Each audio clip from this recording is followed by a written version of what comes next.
Harry Potter and the Sorcerer's Stone, Chapter 6, The Journey from Platform 9 and 3/4. Harry's last months with the Dursleys wasn't fun. True, Dudley was now so scared of Harry that he couldn't stay in the same room, while Aunt Petunia and Uncle Vernon didn't shut Harry in his cupboard, force him to do anything, or shout at him.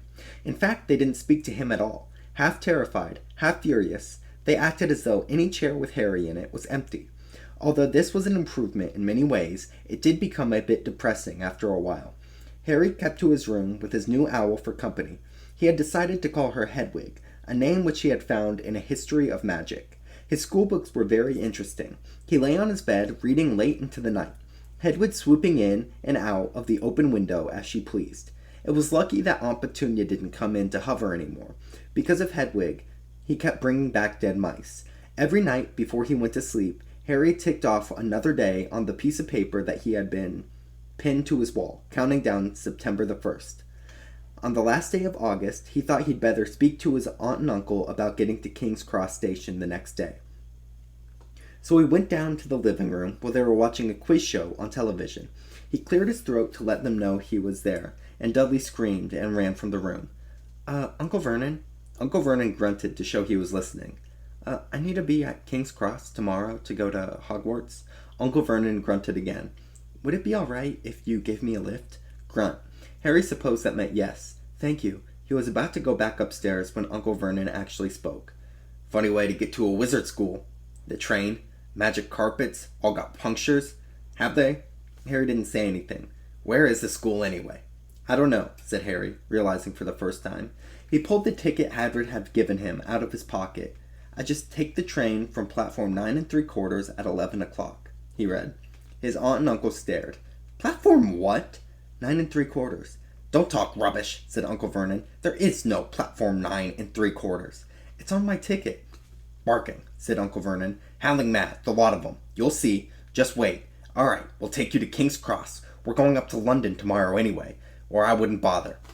Why are you going to London? Harry asked, trying to keep things friendly.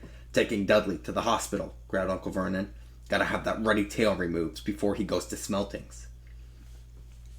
Harry woke at 5 o'clock the next morning and was too excited and nervous to go back to sleep. He got up, pulled on his jeans, because he didn't want to walk into the station in his wizard robes. He changed on the train. He checked his Hogwarts list yet again to make sure he had everything he needed. Saw that Hedwig was shut safely in her cage, then paced the room, waiting for the Dursleys to get up. 2 hours later, Harry's huge, heavy trunk had been loaded into the Dursleys' car. Aunt Petunia had talked Dudley into sitting next to Harry, and they had set off. They reached King's Cross 10:30. Uncle Vernon dumped Harry's trunk onto a trolley and wheeled it to the station for him. Harry thought this was strangely kind of Uncle Vernon until he stopped dead, facing the platforms with a nasty grin on his face. Well, there you go, boy. Platform 9 and Platform 10. Your platform should be somewhere in the middle. But they don't seem to have built it yet, do they? He was quite right, of course. There was a big plastic number 9 over platform 9, and a big plastic number 10 over platform 10. And in the middle, nothing at all. Have a good turn, said Uncle Vernon, with an even nastier smile. He left without another word. Harry turned and saw the Dursleys drive away. All three of them were laughing. Harry's mouth went rather dry. What on earth was he going to do? He was starting to attract a lot of funny looks, because of Hedwig. So he'd have to ask someone. He'd stopped a passing guard, but didn't dare mention platform 9 3/4. The guard had never heard of Hogwarts, and when Harry couldn't even tell him what part of the country it was in, he started to get annoyed, as though Harry was being stupid on purpose. Getting desperate, Harry asked for the train that left at 11 o'clock, but the guard said there wasn't one. In the end, the guard strode away, muttering about time wasters. Harry was now trying hard not to panic. According to the large clock over the arrivals board, he had 10 minutes to get onto the train to Hogwarts. And he had no idea how to do it. He was stranded in the middle of a station with a trunk he could hardly lift, a pocket full of wizard money, and a large owl. Hagrid must have forgotten how to tell him something you had to do, like tapping the third rock on the left to get into Diagon Alley. He wondered if he should get his wand out and start tapping the ticket box between platforms 9 and 10. At that moment, a group of people passed just behind him, and he caught a few words of what they were saying. Packed with muggles, of course. Harry swung around. The speaker was a plump woman who was talking to her 4 boys, all with flaming red hair. Each of them was pushing a little trunk like Harry's in front of him, and they had an owl. Heart hammering, Harry pushed his trolley after them. They stopped, and so did he, just near enough to hear what they were saying. "Now what's the platform number?" said the boy's mother. 9 3/4, piped a small girl, also red-headed, who was holding her hand. "Mom, can I go?" "You're not old enough, Ginny. Now be quiet, all right? Percy, you go first." What looked like the oldest boy marched towards platform 9 and 10. Harry watched, careful not to blink, in case he missed it. But just as the boy reached the divide between the two platforms, a large crowd of tourists came swarming in front of him, and by the time the last rucksack had cleared away, the boy had vanished. "Fred, you next," the plump woman said. "I'm not Fred, I'm George," said the boy. "Honestly, woman, you call yourself our mother. Can't you tell I'm George?" "Sorry, George, dear." "Only joking, I am Fred," said the boy, and he went off. His twin called after him to hurry up, and he must have done, because a second later he had gone. But how had he done it? Now the third brother was walking briskly towards the ticket barrier. He was almost there, and then quite suddenly he wasn't anymore. There was nothing else for it. "Excuse me?" Harry said to the plump woman. "Hello, dear," she said. "First time at Hogwarts? Ron's new too." She pointed at the last and youngest of her son. He was tall, thin, gangling, with freckles, big hands, and feet as long as his nose. "Yes," Harry said. The thing is, I don't know how to get onto the platform," she said kindly, and Harry nodded. "Not to worry," she said. "All you have to do is walk straight at the barrier between platforms 9 and 10. Don't stop or be scared or you'll crash into it. That's very important. Best to do it at a bit of a run if you're nervous." "Okay, go on, before Ron." Okay," said Harry.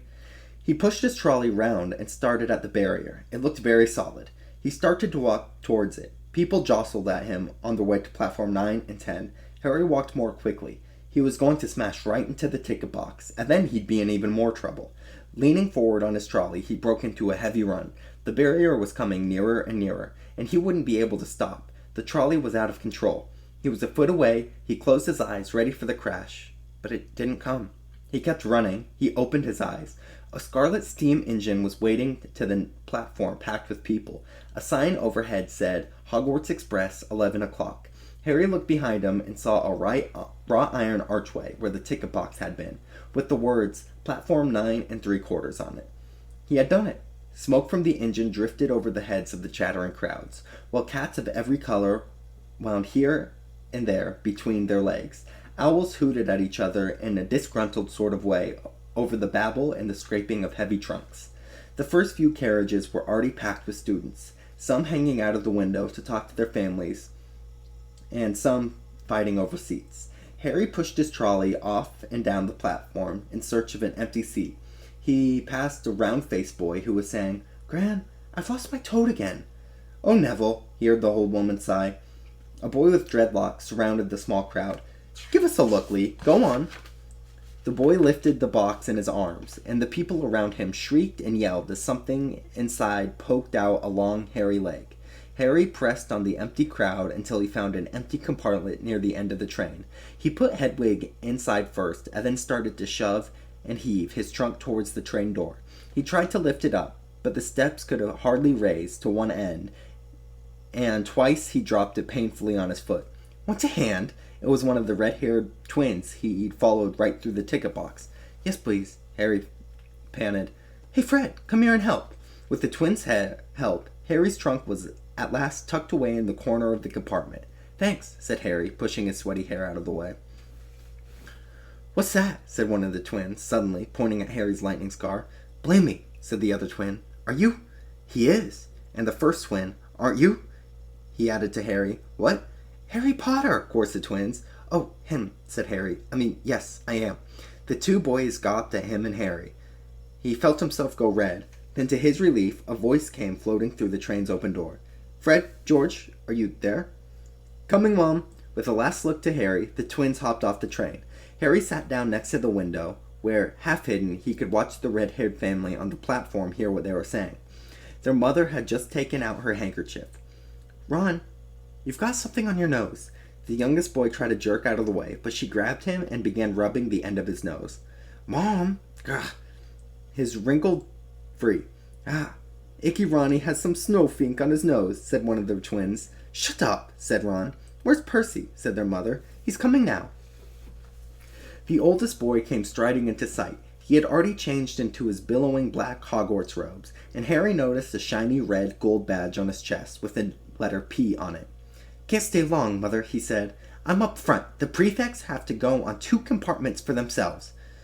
Oh, are you a prefect, Percy? Said one of the twins, with an air of great surprise. You should have said something. We had no idea. Hang on. I think I remember him saying something about it, the other twin said. Once or twice. A minute? All summer? Oh, shut up, said Perfy, the perfect. How come Perfy's got new robes? Anyway, said the twins. Because he's a prefect, said their mother fondly. All right, dear, we'll have a good term. Send me an owl when you're there. She kissed Percy on the cheek and left. Then she turned to the twins. Now you two, this year, you behave yourselves. If I get one more owl telling me you've blown up a toilet or blown up a toilet, we've never blown up a toilet. Great idea, though. Thanks, Mom. It's not funny. And look after Ron. Don't worry. Icky Ronkins is safe with us. Shut up, Ron said again. He was almost as tall as the twins, and his nose was still pink where his mother had rubbed it. Hey, Mom, guess what? Guess who we just met on the train? Harry leant back so quickly he couldn't see them looking. You know that black-haired boy who was near us at the station? Know who he is? Who? Harry Potter! Harry heard the little girl's voice. Oh, Mom, can I go on the train and see him? Mom, oh, please. You've already seen him, Ginny, and the poor boy isn't something to goggle at in the zoo. Is he really, Fred? How do you know? Asked him. Saw a scar, actually. It really is there, like lightning. Poor dear. No wonder why he was alone. I wondered. He was ever so polite when he asked to get on the platform. Never mind that. Do you think he remembers what you-know-who looks like? The mother suddenly became stern. I forbid you to ask him, Fred. No, don't you dare. As though he needs reminding of that on his first day of school. All right, keep your hair on. A whistle sounded. Hurry up, their mother said, and the 3 boys chambered onto the train. They leant out the window for her to kiss them goodbye, and their youngest sister began to cry. Don't cry, Jenny. We'll send you lots of owls. We'll send you a Hogwarts toilet seat. George! Only joking, Mom. The train began to move. Harry saw the boys' mother waving at their sister, half laughing, half crying, running to keep up with the train until it was gathered with so much speed, then she fell back and waved. Harry watched the girl and her mother disappear as the train around the corner. Houses flashed past the window. Harry felt a great leap of excitement. He didn't know what he was going to do, but it had to be better than what he was leaving behind. The door of the compartment slid open, and the youngest redhead boy came in. Anyone sitting there? He asked, pointing at the seat opposite Harry. Everywhere else was full. Harry shook his head, and the boy sat down. He glanced at Harry, then looked quickly out of the window, pretending he hadn't looked. Harry saw he still had a black mark on his nose. Hey, Ron, the twins were back. Listen, we're going down to the middle of the train. Lee Jordan's got a giant tarantula down there. Right, mumbled Ron. Harry, said the other twin. Did we introduce ourselves? Fred and George Weasley. And this is Ron, our brother. See you later, then. Bye, Harry and Ron said. The twins slid the compartment door shut behind them. Are you really Harry Potter? Ron blurted out. Harry nodded. Oh, well, I thought it might have been one of Fred and George's jokes, said Ron. And you really got, Harry pointed at his forehead. He pulled back his fringe to show the lightning scar. Ron stared. So that's where you-know-who... Yes, said Harry, but I can't remember it. Nothing? Ron said eagerly. Well, I remember a lot of green light, but nothing else. Wow, said Ron. He sat and stared at Harry for a few moments. Then, as though he had suddenly realized what he was doing, he looked quickly out the window again.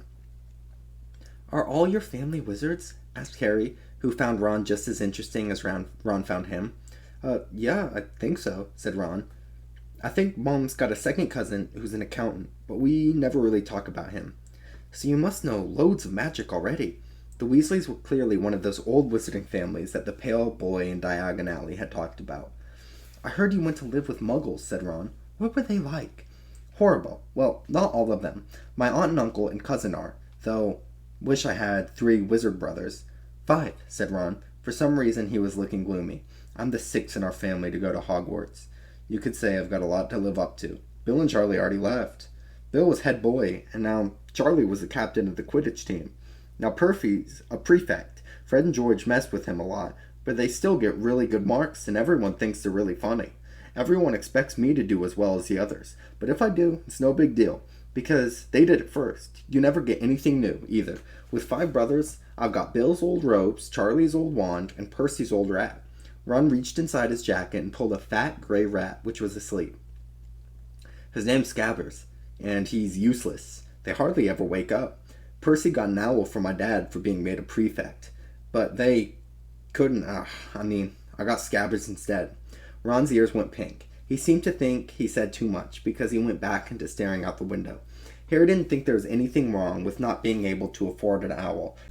After all, he'd never had any money in his life, until about a month ago, and he told Ron so. All about having to wear Dudley's old clothes and never getting proper birthday presents. This seemed to cheer Ron up. And then Hagrid told me. I didn't know anything about being a wizard, or my parents, or about Voldemort. Ron gasped. What? Said Harry. You said you know whose name, said Ron, sounding both shocked and impressed. I'd have thought of you people. I'm not trying to be brave or anything, saying his name, said Harry.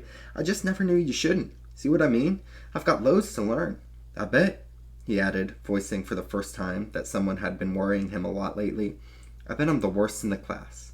You won't be. There's loads of people who came from Muggle families, and they learn quick enough. While they had been talking, the train had carried them out of London. Now they were speeding past fields of full cows and sheep. They were quiet for a long time, watching the fields and lane flick past. Around 12:30, there was a great clattering outside in the corridor, and a smiling, dimpled woman slid back the door and said, Anything off the trolley, dears? Harry, who hadn't had any breakfast, leapt to his feet, but Ron's ears went pink again, and he muttered that he'd bought sandwiches. Harry went out into the corridor. He never had any money for sweets with the Dursleys, and now that he had his pockets rattling with gold and silver, he was ready to buy as many Mars bars as he could carry. But when the woman didn't have any Mars bars, what did she have? Bertie Bott's every flavored beans, Droovy's best blowing gum, chocolate frogs, pumpkin pasties, cauldron cakes, licorice ones, and a number of other strange things that Harry had never seen in his life. Not wanting to miss anything, he got some of everything, and paid the woman 11 sickles and 7 bronze knuts. Ron stared at Harry as he brought it all back into the compartment, and tipped it onto an empty seat.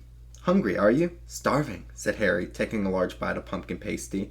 Ron had taken out a lumpy package and unwrapped it. There were 4 sandwiches in there. He pulled one of them apart and said, She always forgets I don't like corned beef. Swap you one for these, said Harry, holding up the pasty. Go on. You don't want this. It's all dry, said Ron. She hadn't got much time, he added quickly. You know, with 5 of us. Go on, have a pasty, said Harry, who had never had anything to share before, or indeed anyone to share it with. It was a nice feeling sitting there with Ron, eating their way through all of Harry's pasties and cakes. The sandwiches lay forgotten. What are these? Harry asked Ron, holding up a pack of chocolate frogs. They're not really frogs, are they? He was starting to feel that nothing could surprise him. No, said Ron. But see what the card is? I'm missing abrogate. What? Oh, of course you wouldn't know. Chocolate frogs have cards inside them. You know, to collect famous witches and wizards. I've got about 500, but I haven't gotten any Arcropa or Plumpy. Harry wrapped his chocolate frog and picked up the card. It showed a man's face. He wore half-moon glasses, a long crooked nose, and flowing silver hair, beard and mustache. Underneath all the pictures was the name Albus Dumbledore. So this is Dumbledore, said Harry. Don't tell me you've never heard of Dumbledore, said Ron. Can I have a frog? I might get Agrippa, thanks. Harry turned over to read his card. Albus Dumbledore, currently headmaster of Hogwarts, considered by many the greatest wizard of modern times. Professor Dumbledore is particularly famous for his defeat of the dark wizard Grindelwald in 1945, for the discovery of the 12 uses of dragon's blood, and his work on alchemy with his partner, Nicholas Flamel. Professor Dumbledore enjoys chamber music and tempin bowling. Harry turned the card back over and saw to his astonishment that Dumbledore's face had disappeared. He's gone. Well, you can't expect him to hang around all day, said Ron. He'll be back. No, I've got Moronga again. I've got about 6 of her. Do you want it? You can start collecting. Ron's eyes stayed on the pile of chocolate frogs, waiting to be unwrapped. Help yourself, said Harry. But in, the Muggle ward. People just stay put in photos. Do they? What? They don't move at all? Ron sounded amazed. Weird. Harry stared at Dumbledore, slid back into the picture on his card, and gave him a small smile. Ron was more interested in eating the frogs than looking at the famous witches and wizards cards. But Harry couldn't keep his eyes off of them. Soon he had not only Dumbledore and Mongera, but Hengist of Woodcroft, Alberic Grunning, Circe Placulus, and Merlin. He finally tore his eyes away from the Dundreus, Conca, who was scratching her nose, to open a bag of Bertie Bott's every flavored beans. You want to be careful with those, Ron warned Harry. When they say every flavor, they mean every flavor. You know, you get all of the ordinary ones like chocolate and peppermint and marble, but then you can get spinach and liver and tripe. George reckons he had a bogey-flavored one once. Ron picked up a green bean, looked at it carefully, and bit into a corner. Bah! See? Sprouts. They had a good time eating the every-flavored beans. Harry got toast, coconut, baked beans, strawberry, curry, grass, coffee, sardine, and he was even brave enough to nibble on the end of a funny gray one Ron wouldn't touch, which turned out to be pepper. The countryside now was flying past the window, which was becoming wilder. The neat fields had gone.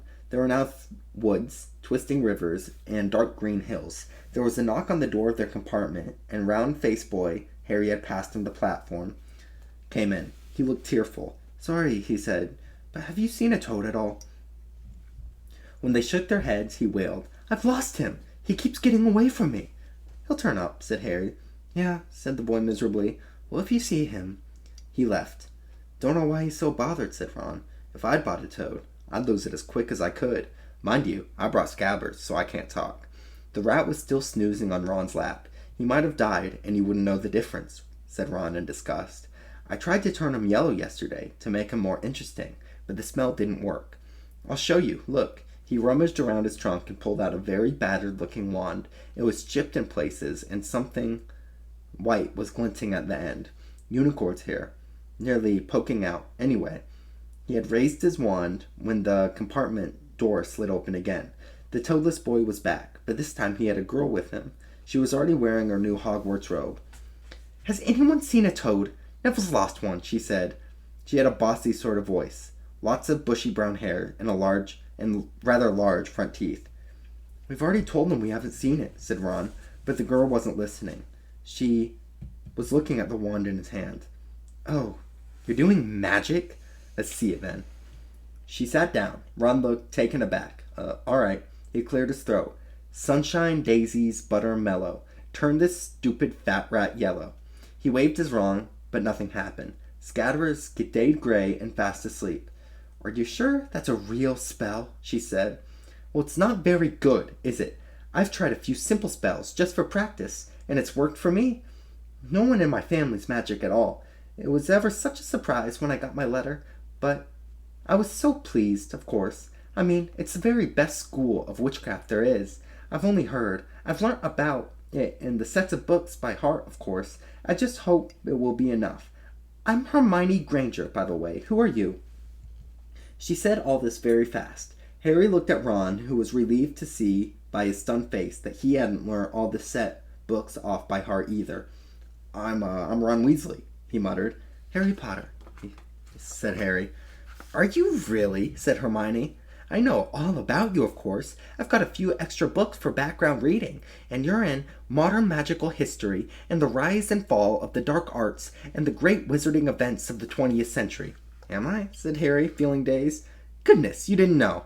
I have found out everything. If I could, if it was me, said Hermione. Do either of you know what house you'll be in? I've been asking around, and I hope I'm in Gryffindor. Sounds by far the best. I heard Dumbledore himself was one, but I suppose Ravenclaw wouldn't be too bad. Anyway, we'd better go get a look for Neville's toad. You two had better change, you know. I will expect we'll be here soon. And she left, taking the toadless boy with her. Whatever house I'm in, I hope she's not in it, said Ron. He threw his spell book back into a trunk. Stupid spell. George gave it to me, but he knew he was a dud. What house are all your brothers in? Asked Harry. Gryffindor, said Ron. Gloom seemed to be setting in on him again. Mom and Dad were in it too. I don't know what they'll say if I'm not.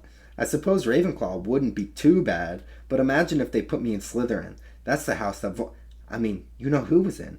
Yeah, said Ron. He flipped back into his seat, looking depressed.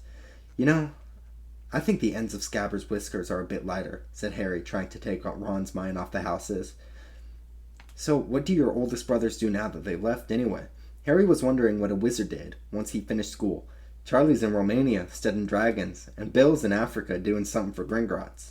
And Ron, did you hear about Gringotts? It's been all over the Daily Prophet. I don't suppose you get that with muggles. Someone tried to rob it, like a high-security vault. Really? What happened to them? Nothing. That's why it's such big news. They hadn't been caught. My dad said they must have been a powerful dark wizard to get round Gringotts. But they don't think that he took anything. That's what's odd. Of course, everyone gets scared when something like this happens, cases you-know-who's behind it. Harry turned the news over in his mind. He was starting to get a prickle of fear every time you-know-who was mentioned. He supposed this was all part of entering the magical world, but hadn't been a lot more comfortable with saying Voldemort without worrying. What's your Quidditch team? Ron asked. I don't know any, Harry confessed. What? Ron looked dumbfounded. Oh, wait. It's the biggest game in the world. And he was off, explaining all about the 4 balls and the position of the 7 players, describing famous games that he'd been to with his brothers, and the broomstick he'd like to get if he had the money. He was just talking, Harry, through the finer points of the game, when the compartment door slid open yet again. But it wasn't Neville, the toadless boy, or Hermione Granger this time. 3 boys entered, and Harry recognized the middle one at once. It was the pale boy from Madame Malkin's robe shop. He was looking at Harry with a lot more interest than he'd shown back in Diagon Alley. Is it true, he said. They're all saying down the train that Harry Potter is in this compartment. So it's you, isn't it? Yes, said Harry. He was looking at the other boys. Both of them were thick-set and looked extremely mean. Standing at either side of the pale boy, they looked like bodyguards. Oh, this is Crabbe, and this is Goyle, said the pale boy carelessly, noticing where Harry was looking. And my name's Malfoy. Draco Malfoy. Ron gave a slight cough, which might have been hiding a snigger. Draco Malfoy looked at him. Think my name's funny, do you? No need to ask who you are. My father told me all about the Weasleys. Red hair and freckles, more children than they can afford. He turned back to Harry. You'll soon find out that some wizarding families are much better than others, Potter. You don't want to go making friends with the wrong sort. I can help you out there.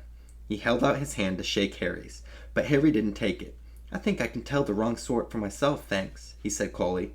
Draco Malfoy didn't go red, but a pink tinge appeared on his pale cheeks. I'd be careful if I were you, Potter, he said slowly. Unless you're a bit politer, you'll go about the same way as your parents. They didn't know what was good for them either. You hang around the riffraff like the Weasleys and that Hagrid, and it'll rub off on you. Both Harry and Ron stood up. Ron's face was as red as his hair. Say that again, he said. Oh, you're gonna fight us, are you? Malfoy sneered. Unless you get out now, said Harry, more bravely than he felt, because Crabbe and Goyle were a lot bigger than him or Ron. But we don't feel like leaving, do we, boys? We've eaten all our food, and you still seem to have some. Goyle reached towards the chocolate frogs next to Ron. Ron leapt forward, but before he'd so much as touched Goyle, Goyle let out a horrible yell. Scabbers the rat was hanging off of his finger. Sharp little teeth sunk deeply into Goyle's knuckle. Crabbe and Malfoy backed away as Goyle swung Scabbers round and round, howling when Scabbers finally flew off and hit the window. All 3 of them disappeared at once. Perhaps they thought that there were more rats lurking among the sweets, or perhaps they heard footsteps, because a second later Hermione Granger had come in. What has been going on? She said, looking at Ron and the sweets all over the floor. Ron started picking up Scapels by the tail. I think he's been knocked out, Ron said to Harry. He looked closer at the Scabbers. No, I don't believe it. He's gone back to sleep. And so he had. You've met Malfoy before? Harry explained about their meeting in Diagon Alley. I've heard of his family, said Ron darkly. They were some of the first to come back to our side after you-know-who disappeared. Said they'd been bewitched. My dad doesn't believe it. He says Malfoy's father doesn't need an excuse to go over to the dark side. He turned to Hermione. Can we help you with something? You'd better hurry up and put your robes on. I've been up to the front to ask the driver, and he said we're nearly there. You haven't been fighting, have you? You'll be in trouble before we even get there. Scabbers has been fighting, not us, said Ron, scowling at her. Would you mind leaving while we change? All right, I only came in here because people outside are behaving very childishly, racing up and down the corridors," said Hermione in a sniffy voice. "And you've got dirt on your nose, by the way. Did you know that?" Ron glared at her as she left. Ron peered out the window. It was getting dark. He could see the mountains and forest under a deep purple sky. The train did not seem to be slowing down. He and Ron took off their jackets and pulled on their long black robes. Ron's were a bit short for him. You could see his trainers underneath them. A voice echoed through the train. "We'll be reaching Hogwarts in 5 minutes' time.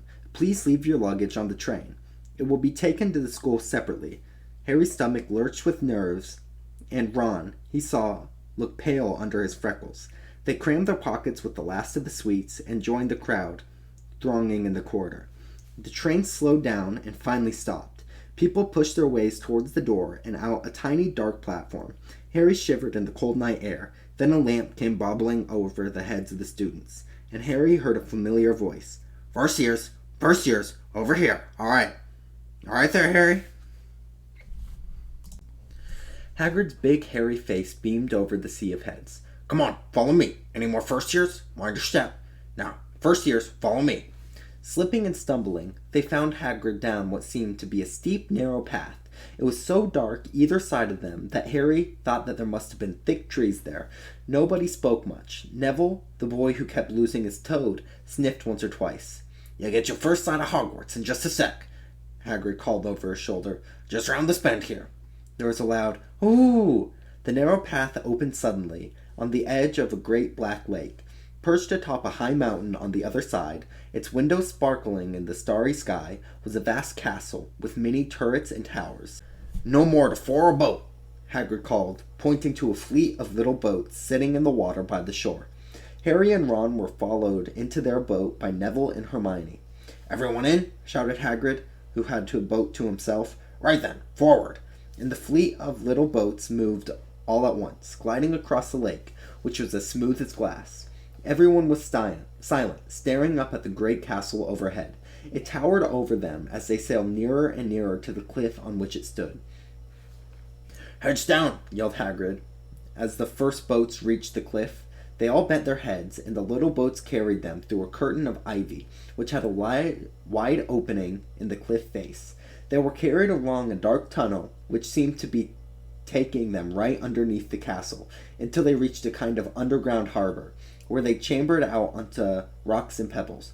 "Oi, you there? Is this your toad?" said Hagrid, who was checking the boats as people climbed over them. "Trevor!" cried Neville blissfully, holding out his hands. Then they clambered up in a passageway in the rock after Hagrid's lamp, coming at last onto the smooth, damp grass, right into the shadow of the castle. They walked up a flight of stone steps and crowded around the huge oak front door. "Everyone here? You there? Still got your toad?" Hagrid raised a gigantic fist and knocked 3 times on the castle door.